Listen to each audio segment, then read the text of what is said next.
Hello, and welcome back, everybody, to the podcast Simply Human. I'm Christina Caro. I'm a clinical psychologist, and this is my partner, Karen Linsky.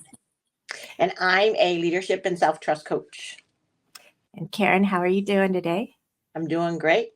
Yeah, I am on the road, and our last episode, I was on the road too. I didn't quite have all my equipment set up.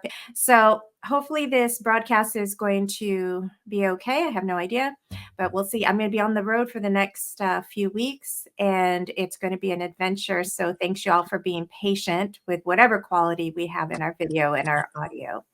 So today we're going to be addressing two aspects of skills that are really necessary. We've been doing a number of series on dealing with conflict. And today I'm going to be talking about what I call dodging monkey poo and avoiding chum.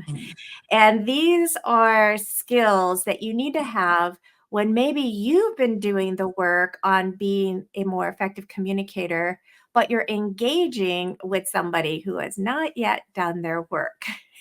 And so there's going to be a lot of ineffective behaviors coming your way. And we want to help you notice when you might be getting triggered into old patterns.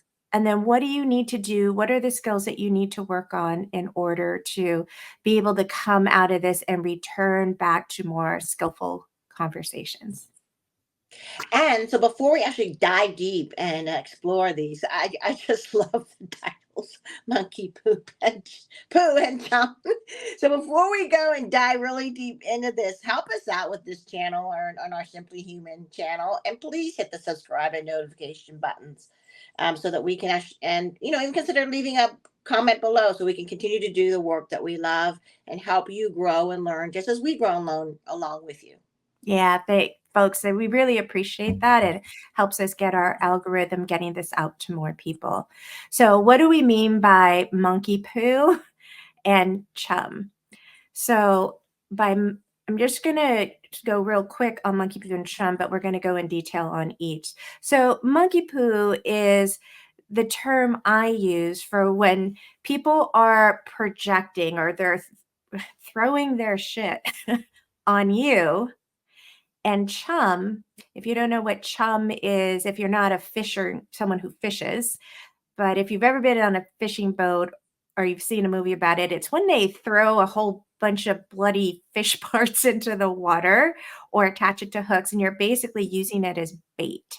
So chum is really equivalent to when you're in a dynamic with somebody who tends to try to bait people into reactive behavior. And monkey poo is when they're flinging their own stuff onto you. So, as I mentioned before, we've been working on helping you feel more confident and genuine, showing up in difficult communication or difficult situations. But again, you can't count on the fact that maybe the other person is going to meet you where you're at. They may be still using these ineffective strategies. So we wanted to go through each of them to help you recognize it and then how to respond. So we're going to start with monkey poo. And I'm a visual processor, so I always Every hear, time you say it, you see monkey poo oh yeah, yeah, going at you. yeah, I think yeah, that's what happened to me. It's like anytime, when my mind jumps up, right, and just says, oh, he's projecting. I'm like, that's monkey poo. That's exactly why I have that image, because I picture a monkey in a zoo, like Yeah, throwing their feces. yeah, exactly. When people have that in mind, one, it actually helps with being less triggered because it I is a agree. humorous view, but they Yeah. can recognize it sooner. So I'm just afraid I'm going to go like this one day. And they're like, what? Like they're going to say, like, and then I would, like just be reactive just because I trigger it, but I don't think I will. But it's just well, if you practice these skills, you won't be, right? exactly if I practice the skills, exactly. All right, Okay, so let's do it. Monkey poo. yeah. So so you folks, if you're thinking about your own situations, here's some thought questions for you. So, have you ever been in a challenging conversation where the other person was either engaging in blame or in that you telling? communication style that we talked about in our first communication styles episode. Yeah. They may be using sort of mind reading. So, mind reading is when someone says, "I know that you think blah blah blah." They're telling you what you think. It's really their projection, their assumption, but they're acting as if it's fact. So, when we've talked about the ladder of inference in past episodes, when people are at the top of the ladder, generally be on the lookout for monkey poo is flying all over the place, because that's generally what happens when you're at the top of the ladder is you're just flinging that poo. So so turning, having people act as if their assumptions are facts, that's the behavior you're going to see. And then how you're going to know that it's happening or give you the heads up is generally you're going to suddenly feel confused and or defensive, because remember, someone is bringing their own assumptions and you may not know what those assumptions are, and they're telling you that it's what you think or how you are, and you know that you're not, and that feels really confusing, or you feel defensive. And Karen, I don't know, in your experience in a work environment, have you ever been in a contentious like team meeting where you saw high defensiveness? And then in retrospect, did you notice if there was a lot of blame that was being I put? think that happens a lot in organizations because of the fact that the more that we're stovepiped, the more that the organizations are stovepiped, the more you'll see blame, right? Oh, right, Right? right. And you'll see, oh, It's they should HR, it's have, HR's right? fault. Meaning it's like the poo, right? Because they don't want to say, oh, it's my fault, right? So I could see Right. that happening. I see that. I shouldn't say I can. I see it all the time, right?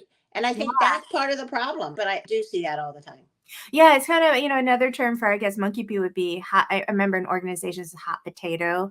And so Mhm. you're always tossing the hot potato to the other. It's like, oh, well, it's HR's fault. Oh, well, it's finances fault. Oh, Jimmy didn't do his part. And so it's just blame, blame, blame, blame, blame. Another way that you can tell that there's monkey poo flying is you attempted to have a genuine conversation.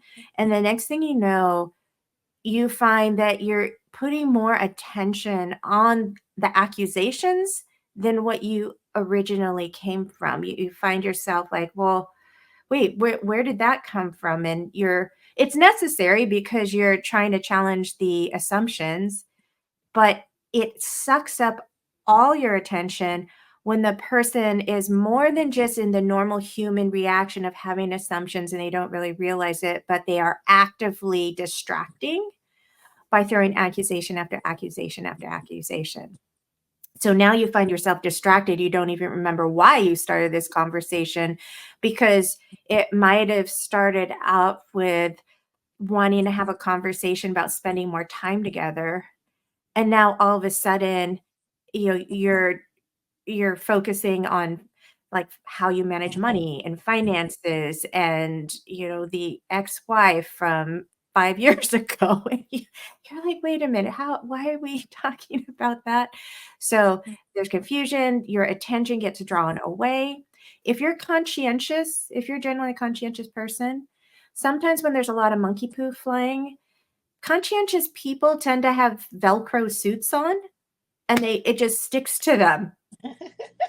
Because they're over responsible, right? So, oh my gosh, did I do this? And they might find themselves doubting, oh, is that what I said? Is that how that, whatever the projection is, you own it. You start doubting your own intentions, And then especially you automatically say you're sorry you because automatically say you're because you sorry. take it, right? Like it's. I think I did that a lot more than I Yeah, think that's the whole point of. I don't even check for it's truth or not. I right. just assume Mhm. that okay, I'll just take it. And sometimes I think sometimes it's a lot easier because of past behaviors. Like with my parents, I think some of it was easier just to say, yeah, I'll change next time instead of checking the real facts. Seriously, because it was not worth the churn. And I think that's part of my problem with the poo because sometimes I take it on when I really shouldn't, and then I lose myself in that, and then I Yeah, yeah. kind of like what I want to say, like I take that, and then before you know I'm like all in poo, and then I just think I'm terrible. I'm not worth it, right? Because I'm taking these negative barbs, all this yuckiness, and then all of a sudden I'm included in this yuckiness. I can't even see any good anymore, Yeah, right? And I think that's conscientious yeah, people exactly. take Yeah. on tend to take on more responsibility than they ought to. Mhm. And like you said, you'll notice you're apologizing and you may not even know it wasn't your fault. And you might feel shame is another feeling, might feel shame and Yeah. guilt because the person, what they're projecting is, well, this is really your fault. And again, Velcro suit, that monkey poo lands and you think it's yours. And like Karen said, we've done an episode on self-trust, but monkey poo is one of the things that gets in the way of cultivating self-trust. Yeah. And I want to go back to just what you just said earlier, because the ashamed versus guilt. Remember, the ashamed is when you think, oh, I'm worthless. Like you Mhm. take it in as a shame. Where guilt is like a singular event. Is that the best way to describe guilt versus shame? Oh, shame is I am Oh, wrong, I am. That's right. and Yeah. guilt is I did something Yeah. wrong. And that's why with monkey poo, either one can show up because the blame, the form of the monkey poo can be you're the selfish person. So, that's I am bad. Or, well, you didn't put the gas in the car. When we were trying to have a conversation about, hey, I noticed there was a dent in the door. And it's like, well, you didn't put gas in it. And then I had to drive all these other way. If I didn't have to drive there, then that person wouldn't have hit. I wouldn't have accidentally bumped into that shopping cart because you didn't put the gas in the car.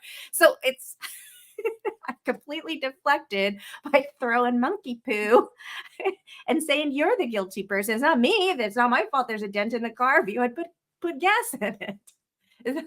Does that make sense? It's crazy Yeah. thinking. It's And crazy. you know what's so interesting when you're saying that, it triggered something in me, because I wonder if sometimes with Mark, my husband, that I was actually throwing poo at him.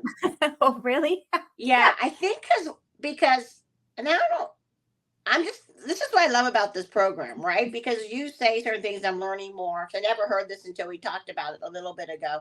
It allows me to go deeper and deeper to understand it. So, like, I was just thinking a little bit about when I have this like image of Mark because I'm the main breadwinner, and then all of a sudden I want to throw these things at him about things that I. It's like the resentment of him being able to stay Mhm, at home and I can't be at home, mhm, when I was growing up and kept thinking about that, where I can see mm. myself be some of the throwing the poo at him. I think I have to go to apologize after this episode. Anyways, let's continue on. That was just an awareness, right? Because I think it's to be aware, and I don't need to hold on to it. I just have to be aware of it and understand where it's coming from. So I think it could be also you, right? So I No, think I think that's it's great that you brought that up, that it can go both ways to just understand that this is a human yes. defense strategy. Hmm. It isn't always coming with often it isn't necessarily with malicious intent. It's No. more coming from someone's own insecurity and the Yeah. discomfort. And so to get out of the discomfort, one of the ways to get out is to throw and toss it on and project onto somebody else Yeah. so that they're carrying the Yeah. discomfort instead of Yeah. me. Yeah. So it's fundamentally a more of an avoidance and a defense strategy. Yeah. And so we just did an episode recently on conflict avoidance. And so this is a complimentary follow on episode. If you haven't listened to that one, I would recommend listening to it because this defense strategy of projection, which I like to call monkey flinging monkey poo, is one of the strategies when people are uncomfortable and they're avoiding conflict is they might use these blame strategies or deflecting, like talking about not gassing up the car because I don't want to talk about the fact that I got a dent in the door and it's your fault. Yeah. So there was another version of this. I'm going to give a quick example of one of the discomforts that can be coming from people's own insecurities. This is often the case with projection. It's really about the other person. And there was another episode where I talked about a supervisor who would fling insults at everybody and taught us how to understand it wasn't really about us. But this was the case when I was in college. I was dating somebody. I was pretty naive my freshman year in college, and I was dating somebody, and I didn't understand until a couple years later that he was very insecure from his background. And so he would project that insecurity onto me. And we would say go to a gathering or a party, and he would say, don't be insecure, like, don't be clingy. And I wasn't sure what he was. Again, confusion is one of the signs. Is someone's telling you something about yourself and you feel confused and you don't know where it's coming from, that's a sign. Another time, part of the insecurity was he actually wasn't able to afford to come back to school, and he had was going to go away for the summer, and we had talked about, actually, he had talked to me about, well, I'm leaving for the summer. I'm not sure if I can come back. And I think we should date other people. And I was completely shocked by that and hurt. And he gave all these reasons why. And I was like, well, I'm thinking, okay, he might be not be coming back. Maybe it's a good idea. So during the summer, I dated some. He called and said he and his friends were trying to go to crash a sorority party. And I was working and I was dating some people, but when he came back and we talked about it, I was like, yeah, I dated a couple people. He just completely blamed. You betrayed me, blah, blah, blah. Oh my gosh, when he didn't want you to be clingy all the way to Oh, the yeah. I mean, I was like, what? Wait, you were the one who told me you went to a sorority party. You tried to crash a sorority, but I'm the one. So there's something called confession through projection. Oh, that's an interesting. Yeah, uh, anytime you've got projection, and this is from that phrase, whatever anybody says about you is really about them, even if it's true. So whenever you have monkey poo around, besides learning how to not have it stick to a Velcro suit, understand that it's information. It's giving you information about the other person's state of mind that then can allow you to interact with it more effectively. So let me think if this is an example of monkey poo. When I think about my parents, for example, and generational differences, is because generationally, my parents were risk averse. They stayed at their job forever and ever. And I really wanted to change jobs because I wasn't really happy. I was in my company for such a long time. But because of their generation and they were loyal to their companies Mhm. forever, they stick to the same companies through thick and thin. And despite me getting really ill from the company and taking a layoff and things like that from it because I, had fibromyalgia with the stress and everything, I went back to the same company. It was easier to go to the Mhm. same company. But I also remember my parents projecting guilt, become the main breadwinner. How Mhm. could I? Did I have to stay at the same company for security reasons? But that's because that's what they would do. And it's almost like they didn't trust the fact that I was good enough to go somewhere else. You Well, know? it sounds like they were projecting their own Yeah, that's what I'm saying. sort of fear, aversion, their own need for security. And then that made me feel shameful and Mhm. started to take in that. And it almost feel like also that they made me feel like I wasn't good enough to go outside and find another job. You know what I mean? Mhm. And so that's what's so interesting how their projection for me, you have to have responsibility. You can't change. I sucked it up. Da da da. You need to suck it up. Even though I knew that it was not the best thing for me if I really thought about it. But I kind of felt that. Does that would that be Yeah, part of a food thing? I Because think that's generational differences, I yeah, hear that even now. I think that's a Generational really difference. good point to bring up, that we actually come into our adult life most likely already covered with a lot of monkey poo from our parents, projecting their own regrets and disappointments onto their children, or expectations, that you're the golden child or whatever that is. It's still a projection. You're coming into adult life already covered. And so what do you do to now, when you're recognizing the feelings, you're feeling self-doubt, you notice you apologize, you notice you are taking on shame and guilt when you weren't before you had the interaction. It's a little crazy making. Mhm. What can we do? And we understand that projection is basically someone is displacing their own feelings of discomfort or insecurity onto someone else, and that's a defense strategy so that they don't have to sit with feeling it. I'll just fling that and you feel it instead of me. So what do we do? So good news is we've already done a number of episodes on all the different foundational skills that can help you deal with monkey poo. Good. And right, first one is boundaries, Mhm. which should make sense because it's the ability to know what's yours and what's not yours, and having Teflon instead of a Velcro suit. Self-awareness. This is a really important question to ask is, did I feel or think this way prior to this interaction? That's a good one. Mm. Then you know that there's, yeah, you know There's that, something more going on is the whole point. mhm, mhm. Then groundedness. So if you've done your own work and you've done some work on healing insecurity and self-doubt, when someone is trying to project their insecurities or their blame, you'll recognize it. You'll be able to stay grounded. It's kind of like being like bamboo, where you can have some resilience to whatever's being coming your way. I was also thinking about even like the feedback part too, right? When you know it's coming from them, what is really about you versus what is about them. So understanding part of that too. We did a whole series on feedback. Yes.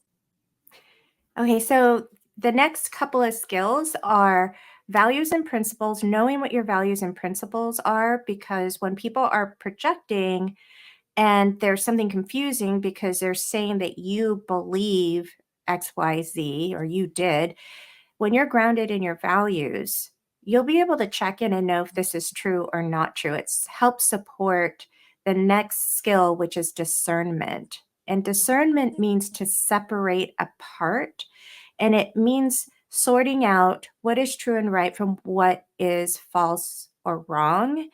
And a lot of people think discernment means the same as judgment. And I would just say that it's a judgment plus. It's you are judging, but you're adding wisdom. So, and it comes from Christian or spiritual background, the word discernment. Karen, are you familiar with this term? Yeah, we use the term a lot, like discernment from the Holy Spirit, to actually take it in and pray about it and discern Mhm. before you make the choice. You kind of just, it doesn't have to take a long period of time. You just think about it. It's just, again, it's like putting that pause and being curious. So whatever Yes. comes in front of you, you're curious. So whatever you feel like the poo is, you be curious on whether or not it's really poo or not really poo, to tease out what's and I love what you said earlier too, or what you just said about wisdom, right? It's the wisdom part, because there's Yeah. so much. It's like the sieve. You have a sieve, and all the yuckiness goes through, but there's part of the wisdom that can come out of it. So I love that. Yeah, Yeah. Is there a pearl here? yeah, exactly. Or should it all, is it like none of it's mine? Yeah, exactly. Like when you I go know, to like, the this is clam, but not there's no good. pearls at all. Yeah, that's all good. Yeah. Okay, got another Okay. imagery out of my mind now. So. You're welcome. So let's move on to chum. And this is a little bit, so monkey poo is when someone is uncomfortable and they're projecting that discomfort onto you so that you're carrying it or believing that it's yours and it's sticking to you like Velcro. Chum, if you're not familiar with chum, chum is, again, it's a bait. Chum is more when someone's trying to hook you. So they're looking for your buttons to push. And you know that that's kind of going on when you have feelings of being provoked. So chum tends to be trying to provoke ineffective behavior on your part. So it might be that you get angry, you are reactive, you start blaming the other person because they're pushing buttons. And the reason why chumming is trying to get someone else to be provoked is that it's a manipulative strategy to get other people to behave in exactly the ineffective way to undermine your ability to be persuasive, to be successful, or even the other person doesn't want to take personal responsibility, and they know what your buttons are and how to manipulate you into taking the responsibility or taking on the blame, and they say exactly the right thing that they know about you. They exploit vulnerabilities so that you end up taking it hook, line, and sinker. That's where that phrase, hook, line, and sinker, comes from. It's from this concept of chum. So your buttons are getting pushed. You might find that you're engaging in old patterns despite your intention to show up with more personal mastery. You quickly fall. When there's chum, you're hooked and you quickly fall into the old and effective strategies. You might also find out that you are taking on responsibility or commitments that you hadn't intended to take on, because maybe your button is around guilt or responsibility. So people make these, basically, it's people use language that's full of inference. And instead of checking those assumptions, you just take it hook, line, and sinker, and you are off hooked, but you're speeding off. And so another feeling is going to be trapped. And by this, I mean people find themselves in a perpetual cycle of repeating the same habits over and over and over again. Because think about a hook. You get hooked and you're running with it, but you're not really free. You're hooked by whatever the person is wanting you to feel or how they're wanting you to behave and wanting you to react, and then turning around on you and then throwing some monkey poo on top of it and saying, well, you're the one who's getting all emotional. I think it's interesting too, because I think the thing that you brought out to me, and let me just check this in with you to check out the assumptions, is I also what it felt like to me too. It's very intentional because they're manipulating you, right? So they know that you're going to have this response. It's almost like they're tempting you, right? And they're just trying to tempt you and tempt you because they know you'll get a response. Let me give an example of a way that Chum has a spectrum. Chum can be hooking you into, behaviors that you actually identify with, to take on responsibilities you hadn't intended to. So to give an example of that is, before I had done a lot of work on boundaries, people know that I'm an advocate, and maybe they wanted something like some message to get up to the boss or something like that. So what they would do is do a lot of complaining and being the victim around me in ways that would rile me up, so that Oh, so I you would could. be the person Oh, wow. to go like knock on the door, and that, Yeah. so I'm totally being manipulated, but they're taking advantage of one of my strengths that I identify with. Like, that's one way that there can be a lot of chumming, where you find yourself like, how am I the one? I'm always the one that's going to the boss, and I'm now seen as the boat rocker. But they set you up that way because they knew that you you would do it. you got set up because maybe they were uncomfortable with confrontation, but they were perfectly comfortable complaining and doing this victim thing. So I would get protective and riled up. Like, that's one way. But another way of tossing chum is, say, a person is really conscientious or prone to guilt and shame. And then this way of chumming is using tone and innuendo.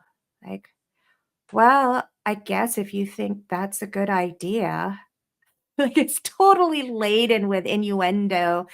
And then you find, but I really think this would be better.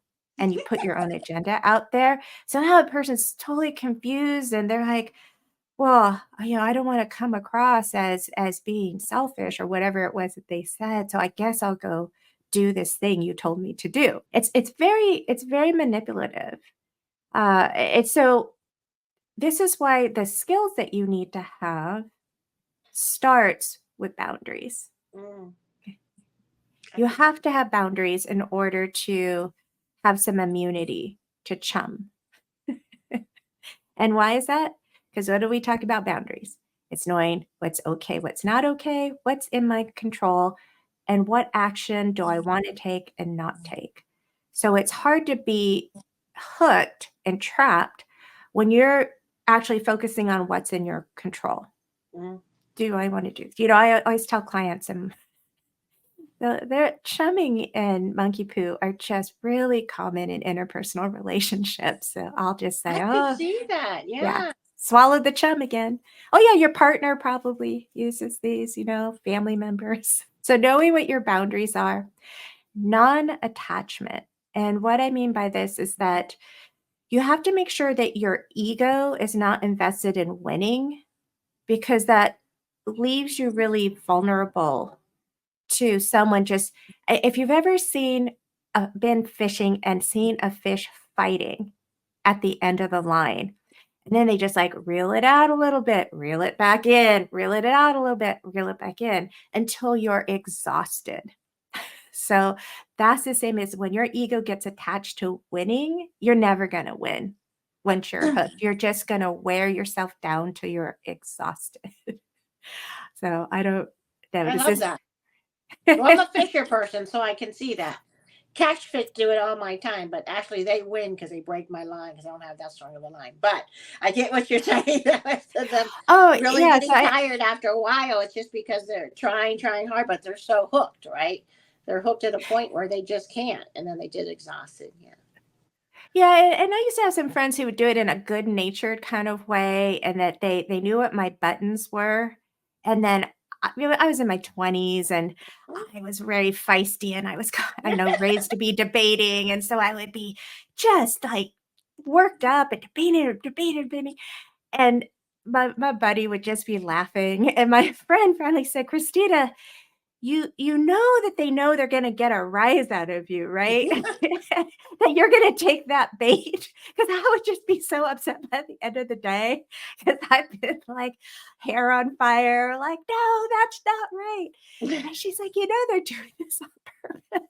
And I had to work um, well, actually, the next skill after non-attachment and letting go of winning is impulse control. I Yeah, I that's a big had one with me too. Impulse control. I'm very reactive, and impulse Mhm. control. I just do things very fast. So Yes. yeah. So I had to learn to pause. I had to learn to see the bait. You have to understand, folks, bait is yummy to the prey. Oh wow, that's so true. It's very As true. opposed to monkey poo, which is like yucky. Chum is like, ooh, yummy. I'm gonna take a bite of that. Oh, I love that. Yeah. You It's want to kind of do it's it. just You want to yeah, do it, but you don't see the hooks about you where it don't takes see because the you're just hook. You seeing don't see the it. goodness. Like, oh my God, it's like the vices. I really want to. Yeah. Okay. Got it. Yeah, Okay. that's why I do these 2 together because in some sense, the reactions and the behaviors that you get into are very similar, but the approach is different. One is like monkey poo, and it's like, "Ugh, yuck, how do I end up here?" And Chum is like, "Oh, I just wanna take that bite of yummy tuna out there." Like, "Ah," and next thing you Even know, though it's you're not, yeah, hooked. even though you know it's not good for you, but they're doing it because they know it's not good for you, and you'll Oh, go I just after look the so things that yummy, you didn't. so Yeah, yummy. exactly. I just Right. got Right. Right. Yeah. So impulse control is really important. I'm calling this curiosity. So here's the chum floating around, and you pause, and you kind of before you swallow it, you're sort of like, "Huh, that looks familiar. What is this really?" And this is what Karen you'll call it. You call it holding lightly, and I call it act as if everything is a hypothesis. So when whatever they're tossing out, when I would swallow the chum, how I would hear it is like, "This is fact," and to me, that's pushing my button to now debate it. And so when I just held it now as, "Well, that's an interesting theory," I wouldn't get so worked up. I'd be more curious. I could go slow things down and pause, and then discern and be like, well, we're gonna have to agree to disagree."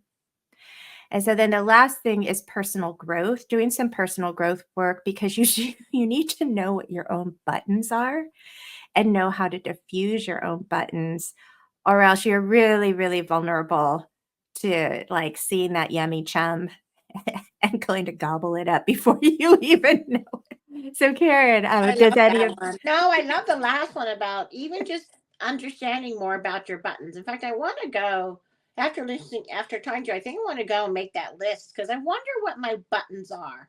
Mm. I really do want to. I kind of want to go to my people who are trusted. Do you think I have any buttons, or have you noticed any buttons? 'Cause I actually want to explore them because I think No, that's good. it's really important to understand your buttons. And I think I know, but I almost want to explore by holding my what I think are my buttons kind of lightly and see if they really are buttons. So that'd be a Mm. fun way to do that too, right? But I've Yeah, never and really we could thought put that about in the buttons because go ahead. well, we'll put that into as an exercise for everybody. Oh yeah, okay. See, there we go. On the spot, development of an exercise. That's what I do. Yeah, no, That's the that's best really way. a Again, it's observing yourself and just asking other people who you trust. Because mhm. I'm sure they've noticed some of that. I'm sure my husband will have noticed what some of my buttons are.